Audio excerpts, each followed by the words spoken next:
नमस्कार मंडळी, आपली परंपरा या आपल्या मराठी चॅनलवर आपल्या सर्वांचे सहर्ष स्वागत आहे. मंडळी, श्रीकृष्ण जन्माष्टमी आलेलीच आहे आणि त्यामुळेच आजच्या व्हिडिओत आपण पाहणार आहोत आद्य शंकराचार्य रचित श्रीकृष्ण अष्टकम. चला तर सुरू करूयात. पण त्याआधी आपली परंपरा या चॅनलला आत्ताच सबस्क्राईब करा, म्हणजे असेच नवनवीन माहितीपूर्ण व्हिडिओज तुमच्यापर्यंत सहज पोहोचतील. व्हिडिओ आवडला तर लाईक आणि शेअर करायला विसरू नका.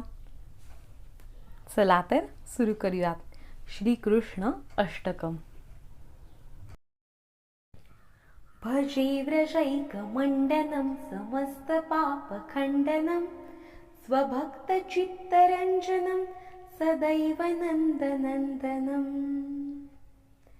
सुपिच्छगुच्छमस्तकं सुनादवेणुहस्तकम् अनङ्गरङ्गसागरं नमामि कृष्णनागरम् मनोजगर्भमोचनं विशाललोललोचनं विधूतगोपशोचनं नमामि पद्मलोचनम् करारविन्दभूधरं स्मितावलोकसुन्दरं महेन्द्रमानदारणं नमामि कृष्णवारणम् कदम्बसूनकुण्डलं सुचारुगण्डमण्डलं व्रजाङ्गनैकवल्लभं नमामि कृष्णदुर्लभम् यशोदया समोदया सगोपया सनन्दया युतं सुखैकदायकं नमामि गोपनायकम् सदैव पादपङ्कजं मदीयमानसे निजं दधानमुत्तमालकं नमामि नन्दबालकम् समस्तदोषशोषणं समस्तलोकपोषणं समस्तगोपमानसं नमामि नन्दलालसम् भुवोभरावतारकं भवाब्धिकर्णधारकं यशोमतीकिशोरकं नमामि चित्तचोरकम् दृगन्तकान्तभङ्गिनं सदा सदालसङ्गिनं दिने दिने नवं नवं नमामि नन्दसम्भवम् गुणाकरं सुखाकरं कृपाकरं कृपापरं सुरद्विषिन्नकन्दनं नमामि गोपनन्दनम् नवीनगोपनागरं नवीनकेलिलम्पटं नमामि मेघसुन्दरं तथित्प्रबालसत्पटम् समस्तगोपनन्दनं हृदयम्बुजैकमोदनं नमामि कुञ्जमध्यगं प्रसन्नभानुशोभनम् निकामकामदायकं दृगन्तचारुसायकं रसालवेणुगायकं नमामि कुञ्जनायकम् विदग्धगोपिकामनो मनोज्ञतल्पशायिनं नमामि कुञ्जकानने प्रबुद्धवह्निपायिनम् किशोरकान्तिरञ्जितं दृगञ्जनं सुशोभितं गजेन्द्रमोक्षकारिणं नमामि श्रीविहारिणम् यदा तदा यथा तथा तथैव कृष्णसत्कथा मया सदैव गीयतां तथा कृपा विधीयताम् प्रमाणिकाष्टकद्वयं जपत्यधीत्य यः पुमान् भवेत् स नन्दनन्दने भवे भवे सुभक्तिमान् इति श्री आद्य शंकराचार्य रचित श्रीकृष्णाष्टकं सम्पूर्णम्. भजे व्रजैकमण्डनं समस्तपापखण्डनं स्वभक्तचित्तरञ्जनं सदैव नन्दनन्दनं सुपिच्छगुच्छमस्तकं सुनादवेणुहस्तकम् अनङ्गरङ्गसागरं नमामि कृष्णनागरम् मनोजगर्वमोचनं विशाललोललोचनं विधूतगोपशोचनं नमामि पद्मलोचनम् करारविन्दभूधरं स्मितावलोकसुन्दरं महेन्द्रमानदारणं नमामि कृष्णवारणम् कदम्बसूनकुण्डलं सुचारुगण्डमण्डलं व्रजाङ्गनैकवल्लभं नमामि कृष्णदुर्लभम् यशोदया समोदया स गोपया स नन्दया युतं सुखैकदायकं नमामि गोपनायकम् सदैव पादपङ्कजं मदीयमानसे निजं दधानमुत्तमालकं नमामि नन्दबालकम् समस्तदोषशोषणं समस्तलोकपोषणं समस्तगोपमानसं नमामि नन्दलालसम् भुवोभरावतारकं भवाब्धिकर्णधारकं यशोमतीकिशोरकं नमामि चित्तचोरकम् दृगन्तकान्तभङ्गिनं सदा सदालसङ्गिनं दिने दिने नवं नवं नमामि नन्दसम्भवम् गुणाकरं सुखाकरं कृपाकरं कृपापरं सुरद्विषिन्नकन्दनं नमामि गोपनन्दनम् नवीनगोपनागरं नवीनकेलिलम्पटं नमामि मेघसुन्दरं तथित्प्रबालसत्पटम् समस्तगोपनन्दनं हृदयम्बुजैकमोदनं नमामि कुञ्जमध्यगं प्रसन्नभानुशोभनम् निकामकामदायकं दृगन्तचारुसायकं रसालवेणुगायकं नमामि कुञ्जनायकम् विदग्धगोपिकामनो मनोज्ञतल्पशायिनं नमामि कुञ्जकानने प्रबुद्धवन्निपायिनम् किशोरकान्तिरञ्जितं दृगञ्जनं सुशोभितं गजेन्द्रमोक्षकारिणं नमामि श्रीविहारिणम् यदा तदा यथा तथा तथैव कृष्णसत्कथा मया सदैव गीयतां तथा कृपा विधीयताम् प्रमाणिकाष्टकद्वयं जपत्यधीत्य यः पुमान् भवेत् स नन्दनन्दने भवे भवे सुभक्तिमान् इति श्री आद्यशङ्कराचार्य रचितं श्रीकृष्णाष्टकं सम्पूर्णम् भजे व्रजैकमण्डनं समस्तपापखण्डनं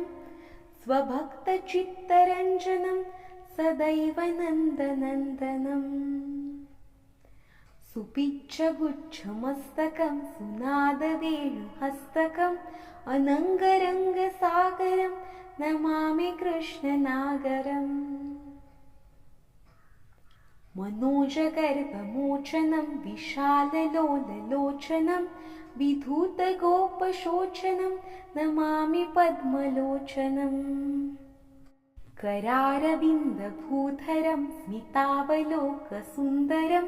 महेन्द्रमानदारणं नमामि कृष्णवारणम् कदम्बसूनकुण्डलं सुचारुगण्डमण्डलं व्रजाङ्गनैकवल्लभं नमामि कृष्णदुर्लभम् यशोदया समोदया स गोपया स नन्दया युतं सुखैकदायकं नमामि गोपनायकम् सदैव पादपङ्कजं मदीयमानसे निजं दधानमुत्तमालकं नमामि नन्दबालकम् समस्तदोषशोषणं समस्तलोकपोषणं